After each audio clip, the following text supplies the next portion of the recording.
Sino po yan?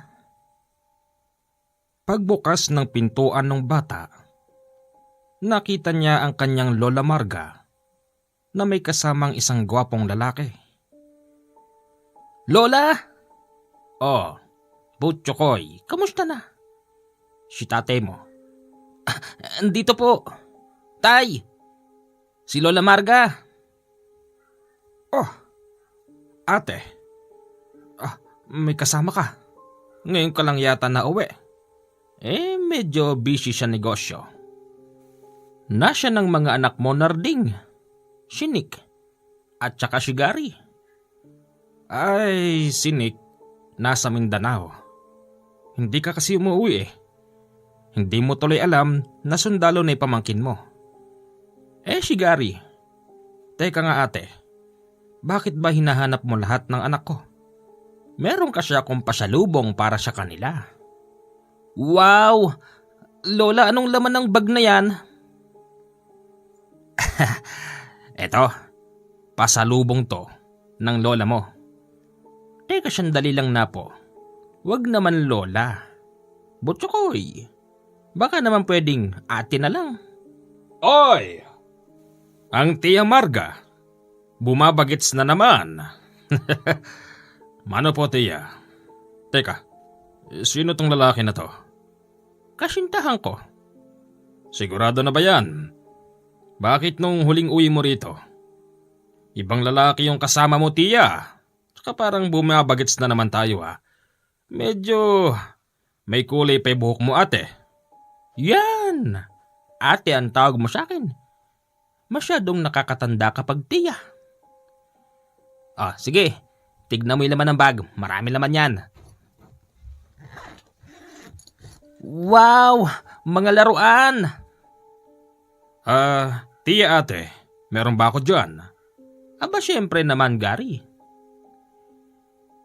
Hindi nagustuhan ni Narding ang bagong kasintahan ng kapatid. Masama ang tingin niya rito. Kinikilala niya ito magmula ulo hanggang paa. Kayo ho. Narding, baka gusto mo magtingin sa bag? Hindi. Ayoko. Hindi naman ako sabik sa mga pasalubong. Matanda na ako para sa mga bagay na yan. Narding, meron ka din dyan. Sige ate. Ate, mga ilang araw ka rito? Mga 3 araw lang. May pupuntahan kasi kami ng mahal ko. Ididil ko na yung mga nabili kong ginto. Ate Tia, baka naman kailangan mo ng bodyguard.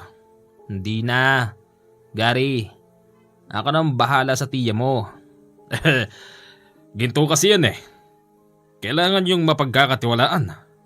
Bakit? Di ba ako mapagkakatiwalaan? Bakit sinabi ko ba? Wag na kayo magtalo. Gary, wag ka nang sumama. Kami nang bahala doon ni Napo. Siya nga pala ate. Sa kapis ka pa rin ba hanggang ngayon? Oo. Doon pa rin ako nagnenegosyo. Ate Tia, kailan kaya uli ang sunod mong uwi?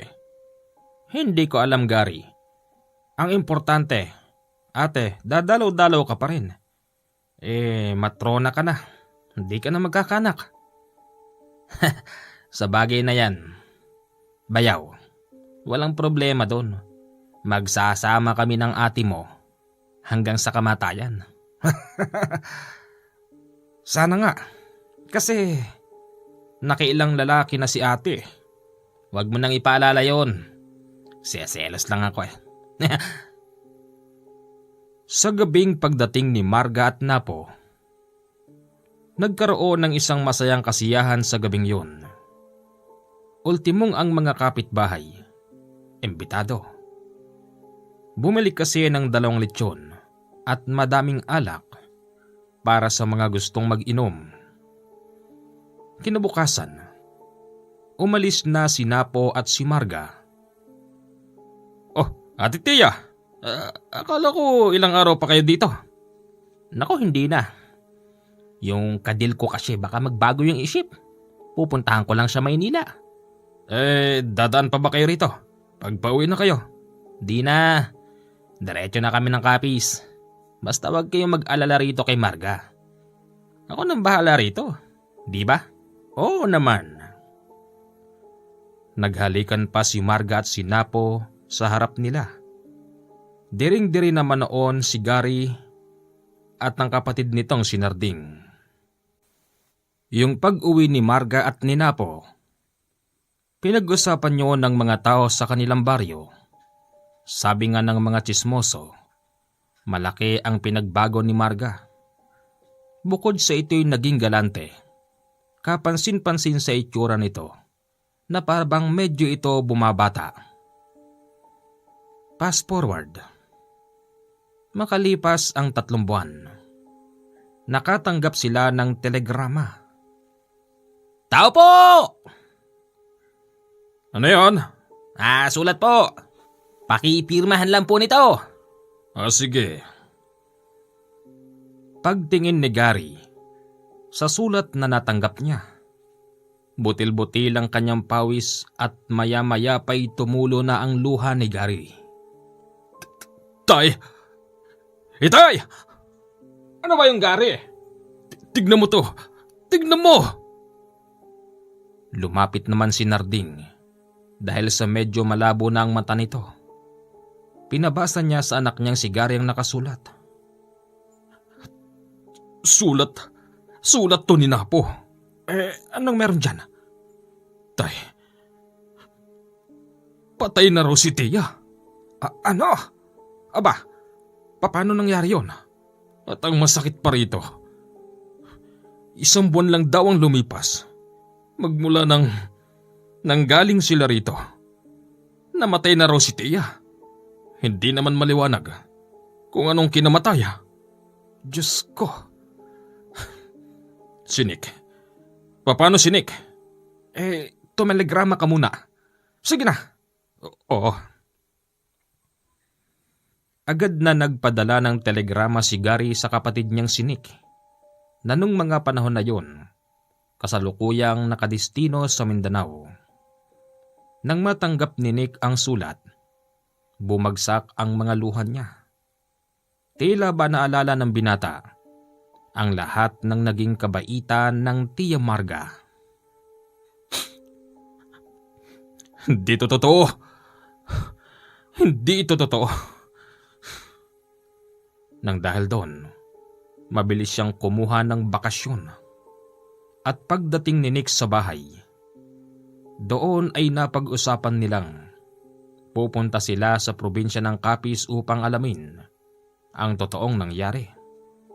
At bukod pa doon, gusto nilang alamin kung sino ang nagmana ng mga ari-arian ni Marga. Itay, paano si Butchokoy? Iiwanan ko muna siya rito sa kapitbahay. Itay, para bang iba'y pakiramdam ko sa taong yun. Yung kasama ni Ate Tia na nagpunta rito. Ako din. Hindi ko lang masabi. Tay, base dun sa mga dati kong katrabaho noong araw, nang minsan silang nadestino sa Capiz, talaga namang makakakita ka ron ng literal na aswang. Kaharap mo mismo yung aswang. Totoo yan, Tay. Sabi rin ng mga kasamahan kong nadestino ron. Tay, hindi tayo pwedeng basta-basta pupunta ron nang hindi nakahanda.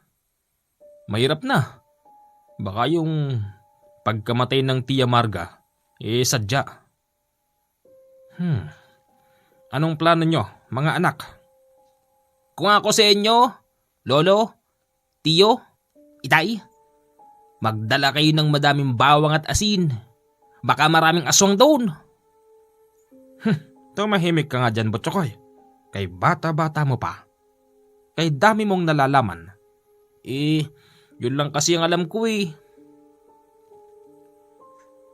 Nagpalipas lang sila ng 1 araw at nagtungo na sila sa Capiz. Bagamat hindi nila alam kung saan ang eksaktong lokasyon ng lugar, Nagtanong-tanong na lang sila.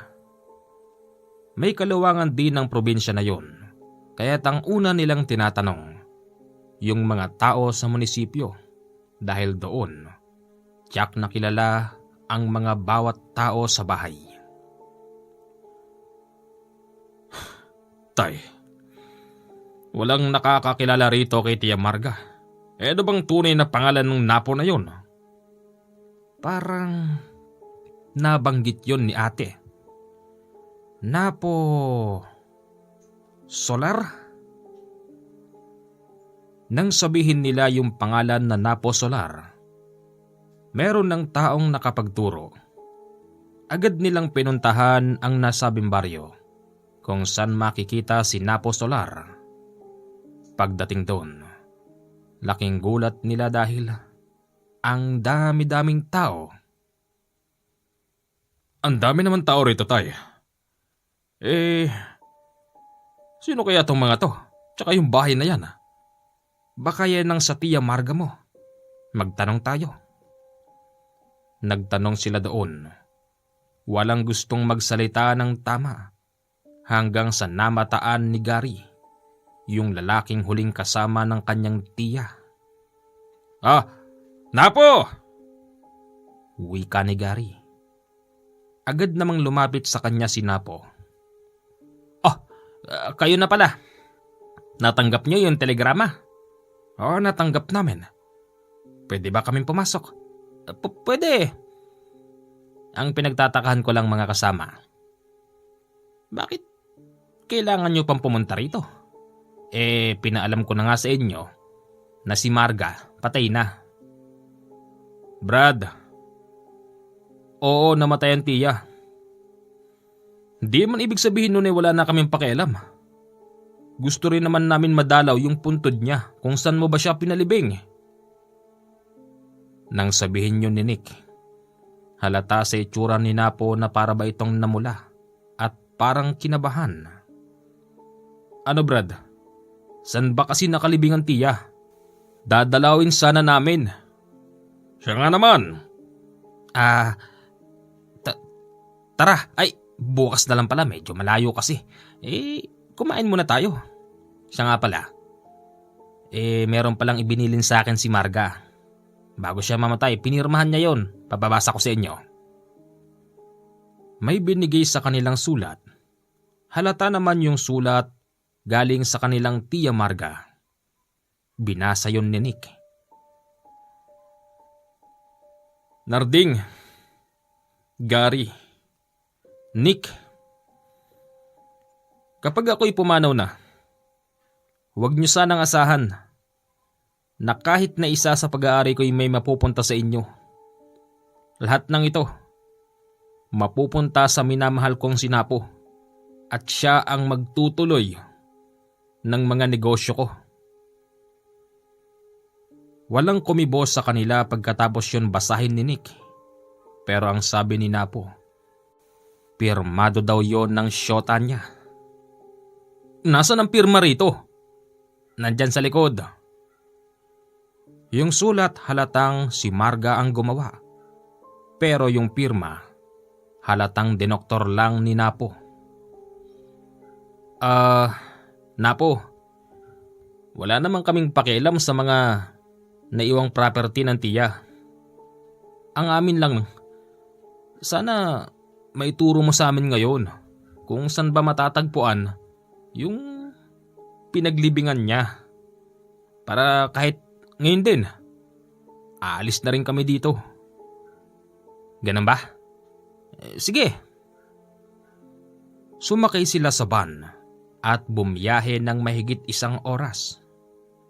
Napansin ni Nick, ni Gary at ng tatay nilang si Narding na pumasok sa magubat na bahagi.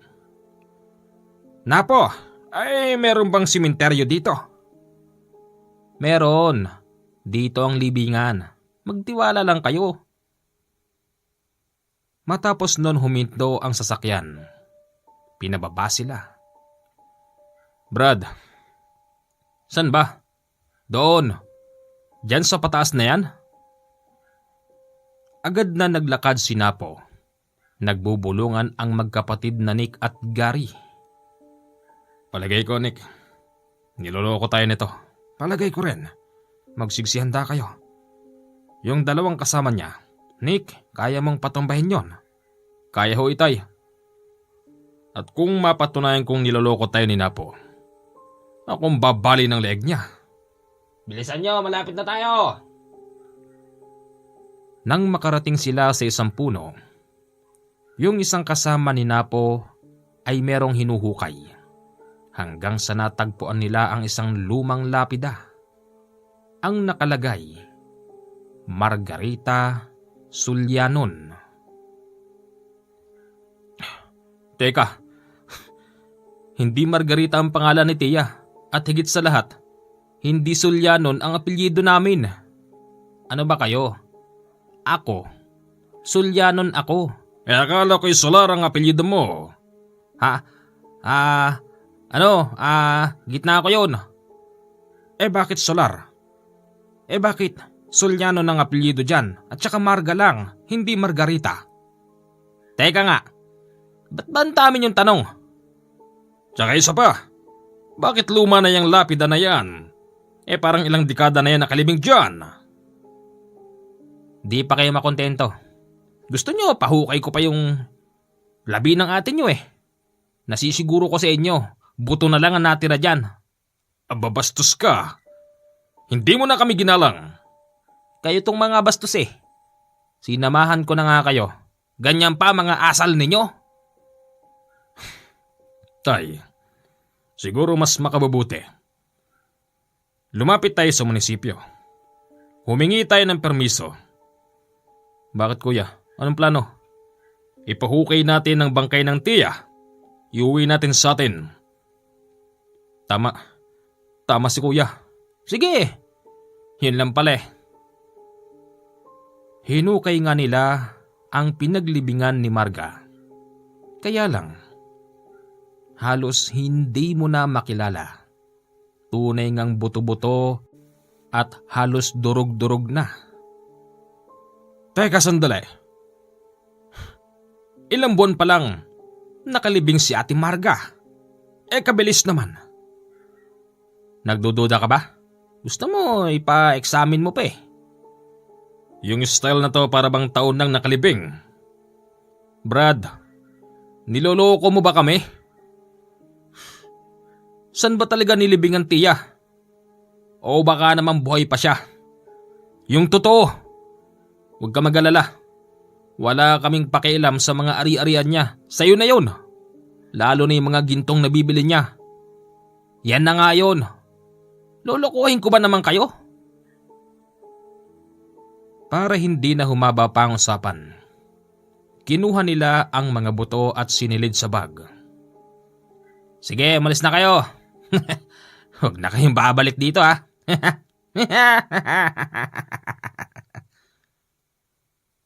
Habang papalabas sila sa lugar na yon, si Napo ay merong sinenyasan. Bago sila makarating sa may sasakyan, may humarang na sa kanilang tatlong lalaking halos hindi mo mamukaan. Dahil sa hindi naman napapasok ng sikat ng araw ang loob ng kagubatan, hindi nila makilala mga tao dahil unti-unting nagpapalit yun ng anyo. Aswang! Aswang niya na Itay! Sigaw ni Gary. Ano? Hayop ka! Anong ibig sabihin nito?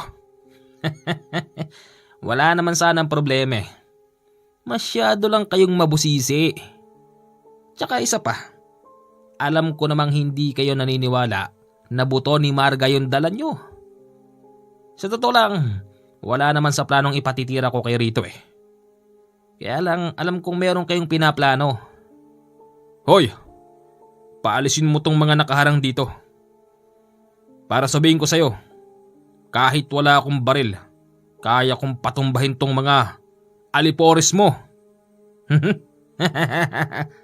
Bakit di mo subukan? Sundalo ka, di ba? Gamitin mo yung nagamit mo sa digmaan. Mabilis na sinugod ni Nick ang mga yon at pinatumba sa loob lang ng 1 minuto. Sa totoo lang malalakas ang mga humarang sa kanila. Bilib na bilib nga si Gary at si Narding. Hindi nila alam kung saan nanggaling ang lakas ng kapatid nito. Yung tipong kapag inasbaran ng suntok sa sikmura ang kalaban ay hindi na makatayo. "Babalik kami! Tandaan mo yan!" Magsumbong ka pa sa pulis! Habang sila'y papaalis sa lugar na yon, naalala ni Nick, sa katabing probinsya ng Capiz ay Iloilo. Meron siyang kakilala doon, isang matandang lalaking nagbigay sa kanya ng gamit. Ano? Anong gamit? Barel? Hindi, tay. Kaya ganun ko na lang kung patumbahin yung mga aswang na yun. Kasi merong isang matandang nagbigay sa akin. Kasi minsan na kaming nadistino rito sa Iloilo. Iloilo? Saan bang gawi yun? Katabi na yun ng Capiz, tay. Anong gagawin natin doon sa matandang yon? Basta sumama na lang kayo. Sigurado ako, si Tandang Fermin, maraming maire-rekomendang gamit yun. Gaganti tayo, tay. Hindi tayo papayag na basta na lang nilang ginanon ang napakabait kong tiya. Tama! Kung kinakailangan pumatay para mabuhay, gawin natin. Sige mga anak, susuportahan ko kayo dyan. Magmula Capiz pumunta nga sila ng Iloilo. Mabuti na lang tanda pa ni Nick ang daan papunta sa bahay ng nasabing matanda. "Tao po." "Sino ba yan? Sino ba yan?" "Si Nick po." "Sinong Nick?" Yung sundalo po." Ikaw pala, binata. Oh, may mga kasama ka. Magandang araw ho." "Magandang araw po, Tandang Fermin."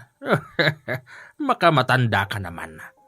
Sa palagay ko mas matanda ka pa sa akin. Bata pa ho ako. Mukha lang matanda dahil sa problema. Ganun ba? Pasok. Nick, iho.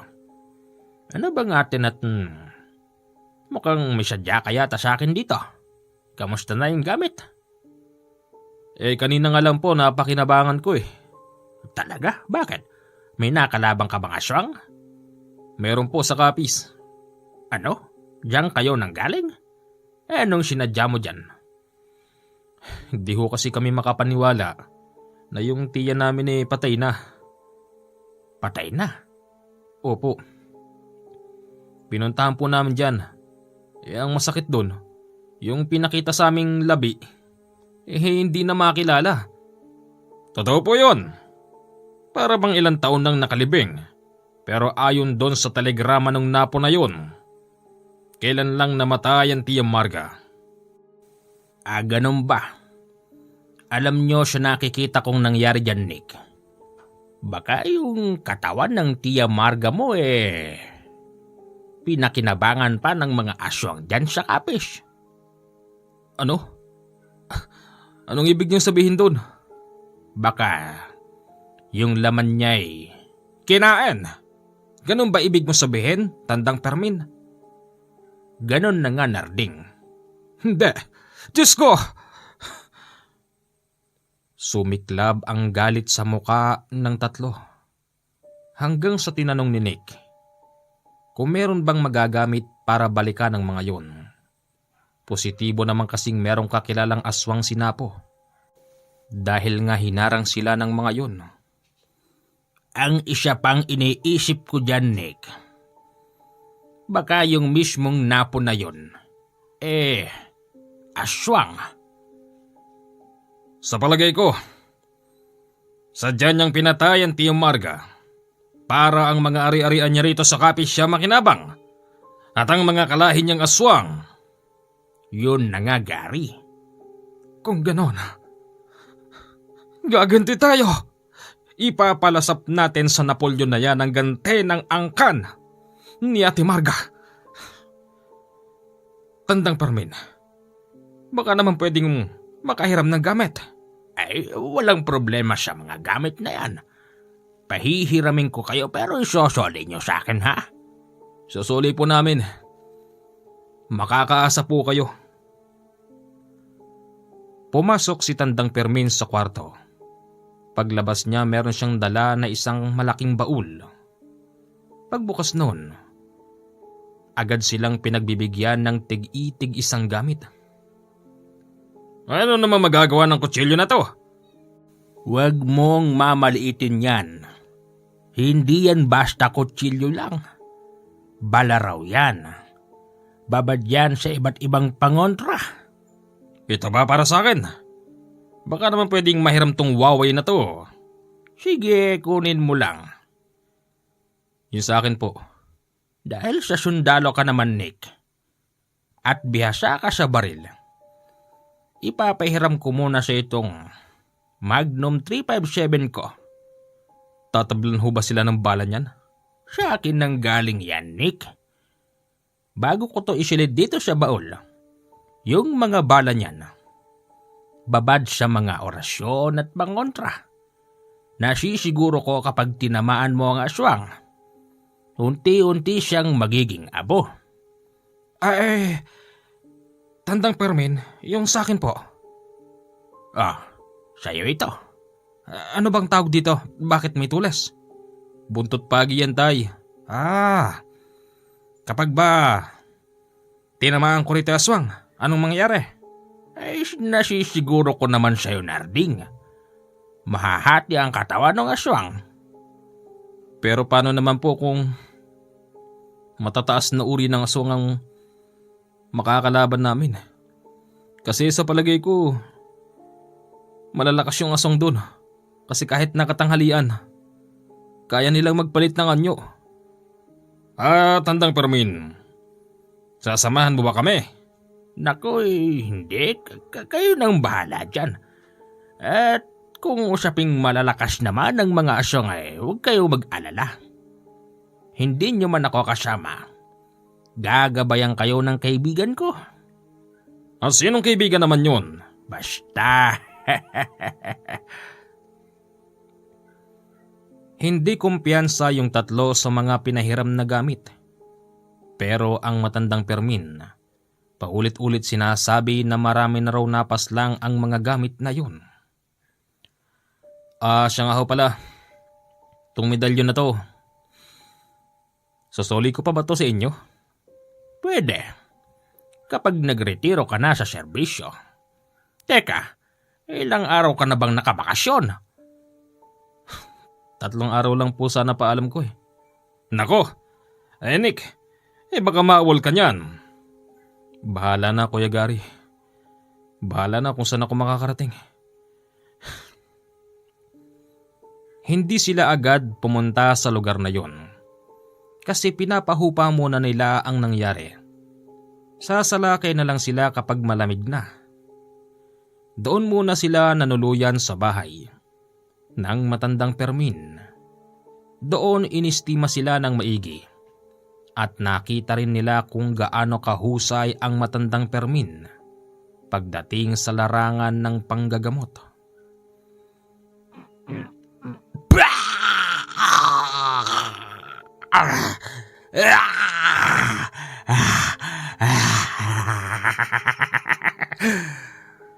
Hoy! Bakit ba ginaganto mo ang batang to? May kasalanan ba siya sa'yo? Wala. Wala siyang kasalanan. Hindi ko inaano ang batang to at kaya ako naririto upang kamustahin ang 3 kaibigan ko. Sinong kaibigan? Yung 3 yon. Kami? Bakit sino ka ba? Hindi mo ba ako nababosesan? Ako si Napo. Aba, lintik kang aswang ka. Hindi naman ikaw ang tinatawag ko para sapian ng bata. Bakit bigla ka nalang pumapasok? Ito ang tandaan nyo. Kung inaakala nyong kaya nyo kaming batotain sa sarili naming lugar, nagkakamali kayo. Paghahandaan namin ang pagbabalik nyo. Yun lang ang gusto kong sabihin, Alborario. Kung gusto mo sumama ka pa. Total, matunog din naman ang pangalan mo. Marami ka nang napaslang sa lahi namin. Oo, sasama talaga ako. Papatayin kita, Napoleon, kapag napunta ako ng Kapish. Magandang gabi po sa inyong lahat. Pansamantala ko munang puputulin ng kwento at itutuloy po natin bukas. Gabi na po kasi. Baka po wala na tayong viewers. Makakaasa po kayo bukas ng tanghali, i-upload po natin ang kasunod nito na mas mahaba pa rito. Maraming salamat po.